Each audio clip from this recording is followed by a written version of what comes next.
کھنکھنا کر بولنے والی مٹی کو سلسال کہتے ہیں اور ٹھیکری کی طرح کی مٹی کو الفخار کہتے ہیں۔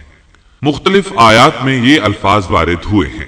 وَلَقَدْ خَلَقْنَاكُمْ ثُمَّ صَوَّرْنَاكُمْ، ہم نے تمہیں پیدا کیا اور پھر ہم ہی نے تمہاری صورت بنائی۔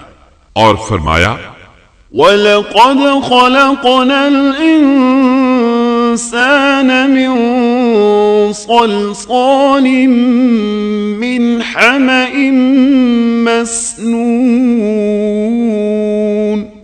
اور یقیناً ہم نے انسان کو کھنکھناتی خشک مٹی سے پیدا کیا جو کہ بدبودار اور سیاہ گارے سے خشک ہوئی تھی۔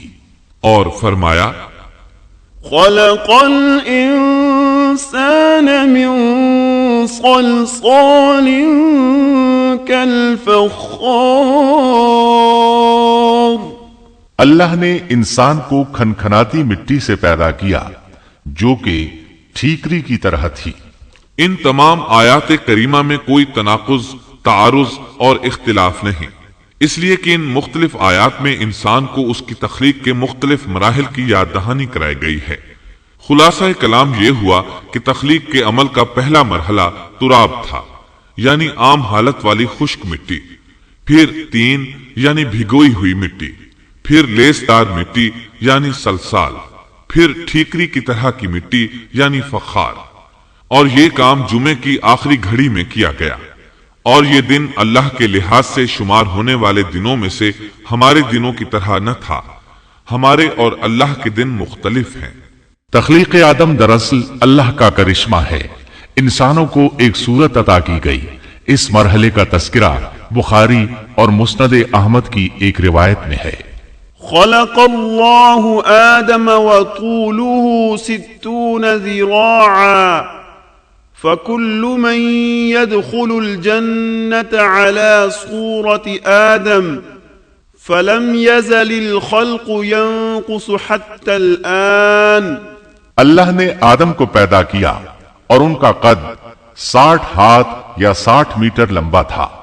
تمام جنتی لوگ اس قد آدم کے ساتھ جنت میں داخل ہوں گے، اور اس وقت سے لے کر آج تک مخلوق کا قد کم ہوتا چلا آ رہا ہے۔ بعد والے لوگ گزشتہ زمانے کے لوگوں سے ہمیشہ چھوٹے قد کے ہوتے چلے آ رہے ہیں۔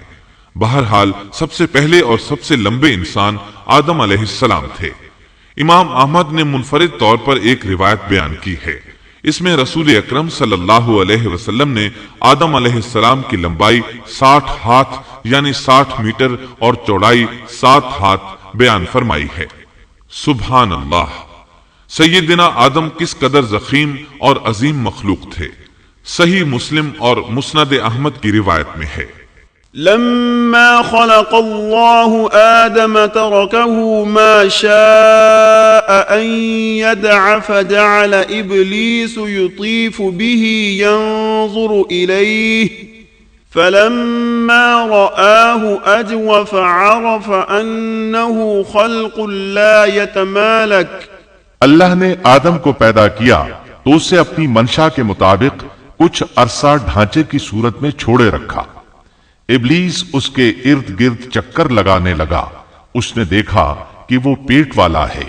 وہ سمجھ گیا کہ یہ مخلوق اپنے آپ پر کنٹرول نہیں کر سکے گی۔ اس حدیث سے معلوم ہوتا ہے کہ انسانوں کی طرح جنات کا پیٹ نہیں ہے، صرف انسان ایسا ہے جس کا اندر والا حصہ کھوکھلا ہے۔ بہرحال اللہ نے انسان کو اس شکل و صورت میں پیدا فرمایا۔ احادیث مبارکہ میں آدم علیہ السلام اور ابلیس ملعون کا قصہ تفصیل سے بھی موجود ہے اور مختصر بھی۔ مثلا تفسیر تبری میں سیدنا عبداللہ بن عباس رضی اللہ عنہما سے روایت ہے، اللہ تعالیٰ نے آدم علیہ السلام کی مٹی کا حکم دیا، مٹی لائی گئی۔ اللہ تعالیٰ نے آدم علیہ السلام کو لیسدار اور بدبودار سیاہ مٹی سے پیدا فرمایا، اور یہ کام اللہ نے اپنے مبارک ہاتھوں سے کیا۔ آدم 40 راتیں مجسمے کی صورت میں پڑے رہے، جسم موجود تھا لیکن روح نہیں تھی۔ ابلیس آتا، اس ڈھانچے کو ٹھوکر لگاتا تو جسم سے ایسی آواز نکلتی جیسے خالی مٹکے پر ہاتھ مارنے سے نکلتی ہے۔ اسی لیے اللہ نے بھی فرمایا ہے کہ وہ کھنکھناتی مٹی سے پیدا کیے گئے۔ آدم علیہ السلام میں روح ڈالنے سے پہلے ایک مرتبہ فرشتوں کا ان کے پاس سے گزر ہوا تو وہ کچھ گھبرا سے گئے۔ ابلیس کو تو بہت زیادہ گھبراہٹ کا سامنا کرنا پڑا۔ وہ گزرتے ہوئے ٹھوکر مارتا اور کہتا، تجھے کسی خاص مقصد کے لیے پیدا کیا گیا ہے۔ یہ کہہ کر وہ آدم کے منہ میں داخل ہو جاتا اور کمر کے راستے باہر آ جاتا اور فرشتوں سے مخاطب ہو کر کہتا، اس سے گھبرانے کی کوئی ضرورت نہیں۔ اگر مجھے اس پر مسلط کر دیا گیا تو میں یقیناً اسے ہلاکت میں ڈال دوں گا، اور اگر اسے مجھ پر مسلط کر دیا گیا تو بلا شبہ میں اس کی نافرمانی کروں گا۔ اندازہ کیجئے وہ تعجب کر رہا ہے کہ انہیں کیوں پیدا کیا گیا ہے۔ اس کی آدم علیہ السلام سے دشمنی کس قدر پرانی ہے، گویا ابتدا ہی سے یہ عداوت پر ڈٹ گیا تھا۔ بہرحال اللہ نے آدم میں روح پھونکی۔ اس مضمون کو قرآن مجید میں جا بجا ذکر کیا گیا ہے۔ اللہ تعالیٰ فرماتے ہیں، فَإِذَا سَوَّيْتُهُ وَنَفَخْتُ فِيهِ مِن رُّوحِي فَقَعُوا لَهُ سَاجِدِينَ۔ جب میں اس کو ٹھیک ٹھاک کر لوں اور اس میں اپنی روح پھونک دوں تو تم سب اس کے سامنے سجدے میں گر پڑنا۔ ایک اور جگہ فرمایا، إن مثل عيسى عند الله كمثل آدم خلقه من تراب ثم قال له كن فيكون۔ اللہ تعالیٰ کے نزدیک عیسیٰ علیہ السلام کی مثال ہو بہو آدم علیہ السلام کی مثال ہے۔ اللہ نے انہیں مٹی سے بنا کر کہا ہو جا، وہ ہو گئے۔ اللہ نے آدم علیہ السلام کو مٹی سے پیدا کیا، اپنے ہاتھوں سے بنایا، پھر اس میں روح پھونکی۔ اس کا مفصل بیان احادیث میں موجود ہے۔ جب ان میں روح پھونکی گئی اور ابتدا میں روح جیسے ہی سر کے اندر داخل ہوئی، آدم علیہ السلام کو چھینک آ گئی۔ فرشتوں نے آدم علیہ السلام سے کہا، الحمدللہ کہیے۔ انہوں نے کہہ دیا۔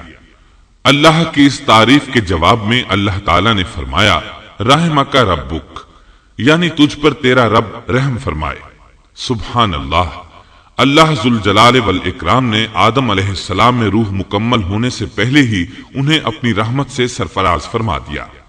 بہرحال جب روح ان کی آنکھوں میں داخل ہوئی اور انہوں نے جنت کے پھلوں کو دیکھا تو ان میں غور و فکر کرنے لگے۔ جب روح پیٹ میں داخل ہوئی تو کھانے کی طلب محسوس ہوئی۔ ابھی روح ٹانگوں تک پہنچی نہیں اور کھانے کی خواہش پہلے ہی محسوس ہونے لگی۔ اس جلد بازی اور عجلت کی وجہ سے اللہ تعالیٰ نے فرمایا، خلق الانسان من عجل۔ انسان جلد باز مخلوق ہے۔